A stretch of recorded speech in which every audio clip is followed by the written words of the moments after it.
புறத்துல எங்கெங்கோ தேடி எத்தனையோ காலம் அலைந்தாலும் புறத்தில் இருக்க குருக்கள் எல்லாம் ஓரளவுக்கு தான் அவர்களே சக்தி சித்தியில் எவ்வளவு பெற்றிருக்கிறார்கள் என்பது தெரியாது. அந்த சக்தி சித்தியெல்லாம் நமக்கு பூரணத்தை தராது.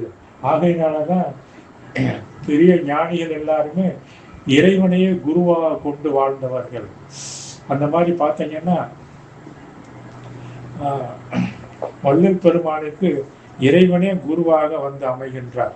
அது மாதிரி பாருங்க, இறைவனுக்கே இறைவன் குருவாக இருக்கிறார். இறைவனுக்கே இறைவன் குருவாக வந்து அதான் சிவபெருமானுக்கே முருகப்பெருமானே குருவாக இருக்கின்றார் என்று சொல்லப்படுகின்றது. அது மாதிரி பார்த்தீங்கன்னா அருணகிரிநாதருக்கு முருகனே குருவாக வந்து உபதேசித்தார் என்று சொல்கின்றார்கள். அதனால புற குருக்கள் எல்லாம் ஓரளவு சக்தி சித்தி அவர்கள் ஏதோ பெற்ற சக்தி அளவு தான் இருக்க முடியும். அவர்கள் பூரணமானவர்கள் என்று நம்பி மோசம் போய்விடக்கூடாது என்று வள்ளல் பெருமான் சொல்கின்றார். ஆகையினாலதான் இறைவனையே குருவாக, ஆனால் புற குருக்களை வெறுத்து விடவும் கூடாது.